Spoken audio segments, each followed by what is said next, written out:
Hi, and welcome to this live. It took me a little bit to get here. Zoom, Facebook, whatever, needed an update, technology, yay. But I'm glad that I'm here because today we're talking about miscarriages. I'm talking about miscarriages because we're kind of interrupting the series that we have on the 5 conditions that are preventing you from getting pregnant or staying pregnant, because I'm launching my miscarriage support program. So this is something that's really close to heart to me because if you guys have been following for a while, or even if you're new to here, miscarriage is something that I went through in between 2 of my pregnancies or 3 of my pregnancies. So second pregnancy ended in a miscarriage. And as a healthcare professional, I was really shocked of how little information there was for women to support themselves to go through the miscarriage. We now kind of have this understanding that miscarriages are really common and, they're normal. So yes, having one in four women will experience miscarriage. But if miscarriages are so common, my gripe is, why are we not taught as to how we can support our body going through a miscarriage so we can heal properly, so our cycle can regulate within basically right away or as soon as possible? And what can we do differently in order to maybe prevent some of the causes or the chances of a miscarriage? So there's a lot of frustrations when it comes to the miscarriage space, because basically the big thing here is that we have no education, we have very little support, we're kind of just expected to know what to do and go through it alone.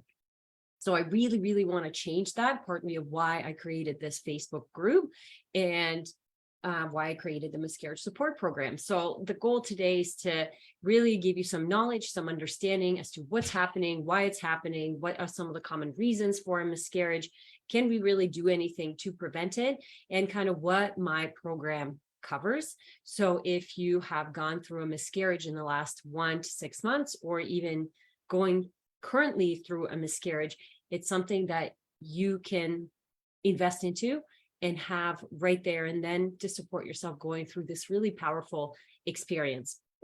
Because the mistakes that I do see is that we don't get any support. We're just told to go home. That's what I was told when I had my miscarriage. And because it was just one, it's like, you don't need to do any investigation until you've had 3 in a row. And that, I was really shocked by that, because it's like, you want me to go through this 2 more times before I get any amount of lab work, before I get any amount of support or understanding what's happening with my body. I just I refused to take that as an answer, because I knew that if I didn't heal properly through this experience, through my miscarriage, if I didn't do some investigation, I would feel super anxious and super overwhelmed going into my next pregnancy. And so that was just not an option for me. And that's, again, why I created the miscarriage support program. The other thing is, we don't get support and we just assume that the body knows what to do. The body knows what to do when it's healthy. Some of the reasons that I'll tell you and I'll show you that they're common, and we can see some of these miscarriages coming from a mile away, that the reason that the miscarriage will throw off all of these hormones for women and will throw off all of their markers, whether it's metabolism, or sometimes, I'll have women who come to me and it's like they can't pick their energy is in the dumpster, their period is all over the place for a long time, they feel really brain foggy, and they just don't know where to start. The assumption here is that if you're healthy and you have a regular cycle, and let's just say it was a bad egg, and or a bad sperm, whatever, it was just a fluke, because that's totally a possibility still, then the body will recover from that. It needs a couple of regular cycles, and then generally you're able to get pregnant. But what I'm starting to see in clinic is that there's less and less of those cases. And that's exactly why I want to share what I have with you. I have some notes. That's why I'm looking down, because I want to make sure I don't miss anything today. So strap in, let's talk about miscarriages. And I really want to, I'm going to share my screen because I'm going to draw a lot today, but I really kind of want to break some beliefs around miscarriages and what is really happening. So miscarriage it's a big deal. I think we need to stop treating it just like another period, even if you've miscarried really early, because every miscarriage should teach us something we should learn something. And I don't mean like mentally and emotionally, but understand what the body is trying to tell us. It is a big experience. We don't want to underestimate it. And it's not just a physical experience. It's not just a mental experience, and it's not just an emotional experience. A lot of the times there's a lot of grief and sadness that comes through here. There's a lot of blame and shame that come through emotionally. Mentally, we start to get really anxious about the future, about, our thoughts are racing. Can I have children again? What's wrong with me? And again, these two worlds really intertwine. But I want to really shine some light on the physical world, because we want to be somewhere here in the middle.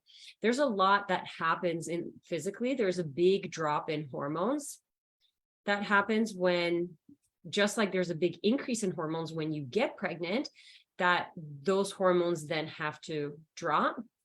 When you got pregnant, there's immune system regulation, upregulation, downregulation. So the immune system is then upregulated once the miscarriage is, going to happen, because the body's trying to now get rid of a foreign body. So there's a lot of inflammation. And then typically there is a lot of nutrient depletion, but that really depends on kind of what your experience with the miscarriage was. So did you get a lot of heavy bleeding? Were you pregnant for 6 weeks versus 13 weeks? Because there's, a certain amount of nutrients that you need to maintain the pregnancy, and to be able to develop not just the baby, but the placenta, the implantation, delivering the nutrients to the baby. And so after having the miscarriage, did you have a bunch of heavy bleeding? Did you have any complications? How did you have the miscarriage? Was it a medical versus natural? Did you have to have a procedure? Were you able to pass all the tissue on your own? Were you not? So this is the kind of stuff that I really go into detail to help you understand, because again, when it comes to reproductive health, knowledge is power. Many couples come to me, many women come to me because they're coming from a place of fear and anxiety, and we want to flip that fear into knowledge, because that's going to give us power, confidence, action plan, whatever you want to think about it. But when you understand what you're doing, why you're doing it, and what's happening with your system, then you have more grace, you have more understanding, you have more compassion for yourself, and you're able to process some of these feelings with, like I said, more compassion, as opposed to blaming yourself, shaming, and feeling really alone. So it can really turn it around in terms of how you go through this experience. So the next thing that I'd love to go with you guys through is some of the possible causes of a miscarriage. So I don't want to get into this place where I'm giving people false hope and I'm not being realistic. Like I said, 1 to 4, like that's the research right now that's showing it's 1 to 4, maybe 1 in 5 women will experience miscarriage. Now, this was true. And, when I spoke to my midwife, I remember when I had my miscarriage, I was like, that's really common, like 1 in 4 women, 1 in 5. And one of the reasons for that is that we have a lot more testing, right? Our testing is really accurate, and we can test a lot sooner on, where before women wouldn't even know they were pregnant. So for example, when my mom had us, there was no LH strips, there was no pregnancy test. You just missed your period, and then 6 weeks or 8 weeks later, they would do a blood test and say, oh yeah, you are pregnant. But by that point, you were 8 weeks, 9 weeks pregnant. There was no ultrasounds. So we've come a really long way. And now basically there's some pregnancies that are detected that we just not even had a chance of detecting those pregnancies. And really, stepping into the fertility space, I mean, life has no guarantees, period. But I think we become really aware of that when we step into parenting journey, where we really have no control of what happens. We really have to learn how to trust Mother Nature. We have to learn how to trust our bodies. And that's really what I teach through my programs, is to teach you to understand how to control and how to trust your body. So when you step into a program or into a space where feeling out of control, aka fertility journey, it's out of control journey by chance, not by chance, it's an out of control journey just on its own. that if you have no idea what's going on with your body, then it's going to be that much more difficult to handle. And so I don't want to get into too many nitty-gritty details here, but what I do want you guys to understand is there are a lot of different reasons as to why you can have a miscarriage. And I want you to really understand the depths of it, because I'm really just going to break it down into 3 reasons, and then kind of what those 3 reasons, what could be in part of those 3 reasons. So if the fetus is not viable, okay, so genetic, it's not growing, it's stopped growing, there's implantation issues. So even though the replication happened the way that it should, it didn't implant there, the placenta didn't start to form, the blood flow wasn't there to deliver the nutrients, and so then the fetus will, of course, stop growing. And the environment is off. And what I mean by the environment, again, some of it is implantation issues, some of it is chronic infections, whether it's the uterine lining that's too thick or too thin, or having hostile bacteria like E. coli and yeast, and even parasites and things that we're seeing now in the reproductive microbiome, is just preventing from your body being able to do what it needs to do, but also talking about nutrients. And so we can break this down into, like, those are the 3 main reasons, but then we can break it down more into egg and sperm quality. So if the egg doesn't have what it's supposed to, if the sperm doesn't have what it's supposed to, if the egg has a really hard edge because it has a lot of oxidation and a lot of damage, they call it the aging egg, but really it just comes down to mitochondria, and sometimes it's fatty acids where the tissues are just becoming more damaged and hard, and they need it to be pliable so the sperm can actually get through. The sperm needs to be strong and progressive in terms of its mobility, it's moving forward, and it knows what to do, as opposed to slow and lazy sperm. And then you can have things like autoimmune conditions, you can have thyroid issues, you can have blood sugar issues, hypertension. Blood sugar can be really toxic to the placenta. Hypertension generally means that we have low blood flow to our areas. The blood vessels are constricted. You can have nutrient deficiencies, and that could be because of gut function issues. That could be because of high stress. And then you can have low progesterone. That could again be because of high stress for a long period of time. You can have chronic infections, and that could be in the gut, it can be in the uterus, it could be a systemic infection, whether it's Lyme, whether it's Candida. Again, the point is, I can kind of keep going on with this list, and you can see that this list can get really long. And maybe as you're watching this, you're like, oh, this, oh, this, oh, this.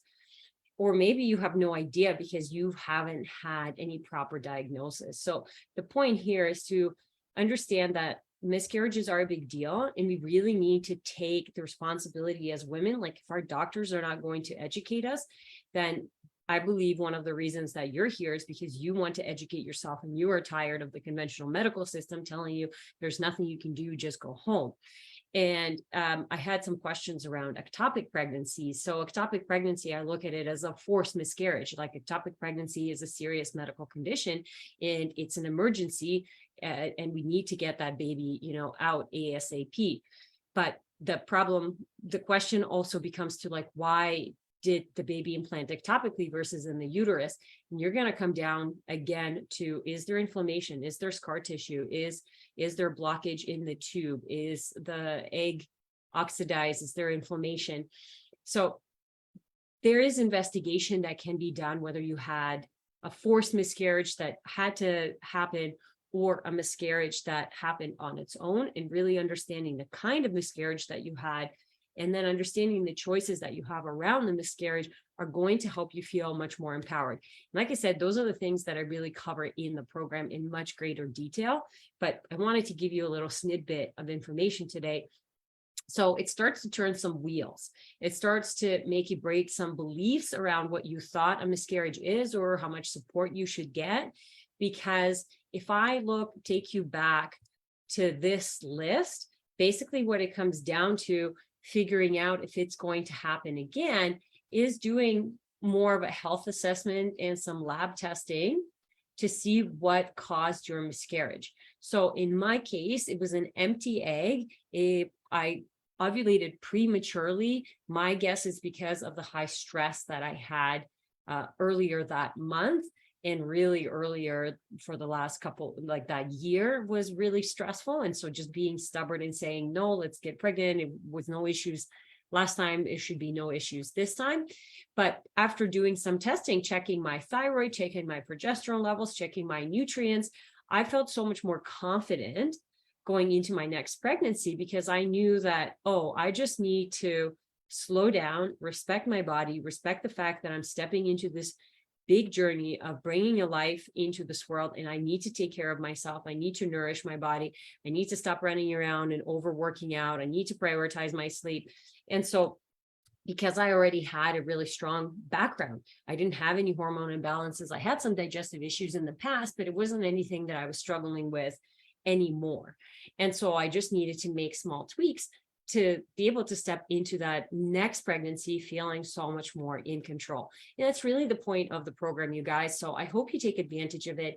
If you are on the fence, I'd love to know if you have any questions about it, like what kind of questions do you have about the program? Why are you on the fence? What's preventing you from taking the leap and investing into yourself and doing a DIY program that's going to take you through supplements, herbs, foods, how to prevent, like lab testing and investigations that you can do post a miscarriage, as well as investigation that you can do to help you prepare for your next pregnancy. And I even have a module on how you can prevent a threatened miscarriage. Now, not all miscarriages are designed to be saved, but there are certain ones that can be, whether it's a bit of a nutrient deficiency or maybe it's a progesterone deficiency. There are some miscarriages. If you understand what it is, then the chances of you being able to fit it in is going to be better. So I have a question here. Miscarriage is due to chromosomal abnormality. So if there's a chromosomal abnormality, this is really about the baby's not viable. So if the baby's not viable, it's going to come down. The baby's not viable to live. Okay. And that's why the body is miscarrying it. So it's going to come down typically to the health of the egg and the sperm.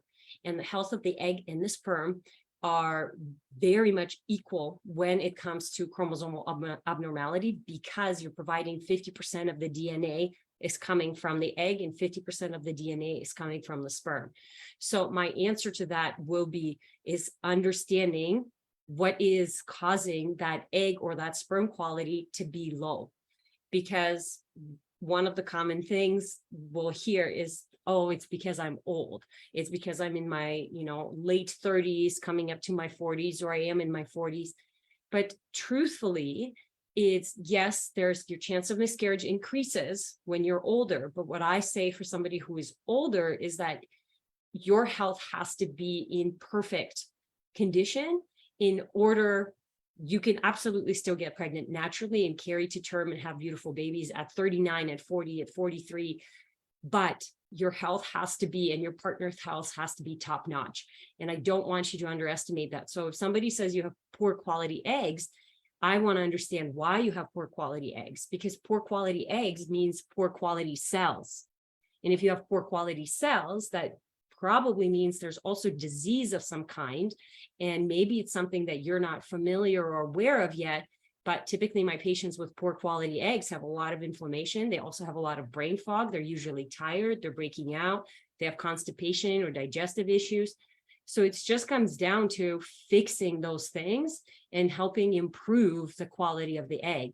Even though we are born with all of our eggs, that quality of the egg can actually be changed. And it takes about 3 months. The same for males. It takes about 2.5 months for the males to change their the quality of the sperm, because they're producing sperm every single day. So that's a really beautiful thing. Of course, the test for the males is we can just test their sperm quality. For the females, it's going to be a little bit harder. There isn't one exact test that's going to test the quality of the egg. But what I do is a really good health assessment to help me understand the quality of the egg. So I'll look at nutrient status, and I'll look at all your B vitamins, CoQ10, glutathione, and acetylcysteine. I look at your fatty acids. So how many omega-3s and omega-9s versus omega-6s you have, DHEA, EPA, because fatty acids are really important for overall health, cell health, and absorption of nutrients and communication of nutrients between cells. I'll also look at your gut function because I'm typically going to find nutrient deficiencies. That tells me that there's nutrient deficiencies, but we want to understand why. There's also usually toxicities that are involved. And so if we have a lot of toxicity and then we have a lot of nutrient deficiencies and we're not our gut is not functioning very well, my assumption, it's correlated to the fact that the egg quality is usually not good either. And that's really what I've been teaching, is understanding that your health is really the health of your cells. Because if your cells are healthy and vibrant, you're going to feel healthy and vibrant, and your body's going to do what it's supposed to do, aka have a regular menstrual cycle. You're not going to be moody or breaking out or constipated. You're just going to feel good in your system. And the problem right now is that very few people do feel good in their system. And we're just told that that's normal and here's a medication. And so I really want to break that belief for you guys, because back to what I was saying, the quality of your health is correlated to your quality of your cells, and your eggs are your cells, your sperm are your cells. So if your cells are poor quality, there's probably something else that's causing that issue. And so we look at mitochondrial function, like I said, nutrient function. There's a lot more to it, but Khadija, I hope that answers your question, because like I said, there isn't a specific test that you could say, oh, the quality of my egg is good. And I want to kind of break that mentality away from you guys as well, because a lot of the times we hyper focus on one measurement, like, oh, my thyroid is bad or my thyroid is good. That means everything else is good. If you are not where you want to be in terms of getting pregnant, staying pregnant, or you just don't feel as good as you want to feel, something is missing. And so we need to look much, much wider, and we need to have a way deeper health assessment to help us understand what's going on, as opposed to, oh, but my thyroid is good now that I'm on thyroid medication. It's like, well, thyroid medication, if you guys have been following me for a while and you watch the thyroid guide, it's like thyroid medication doesn't regulate your thyroid, right? It doesn't fix your thyroid. So really important to understand that. Anyways, thank you guys so much for being here. What I'd love for you to do is shoot me any questions, but if you want to take advantage of the Miscarriage Support Program that I'm launching, I'm doing it for $100 off. I'll throw the link in the comments. And if you want to learn more, go ahead and message support, whether you're watching this live or you're watching it later on replay. Just message support so we can have a conversation and see if this is the right program for you, if this is the right fit. And if you have any other questions, absolutely shoot me a message over. I'm happy to answer. Okay, happy Thanksgiving for those of you who are in the States. Otherwise, I hope you guys have a great day, and we'll see you next week.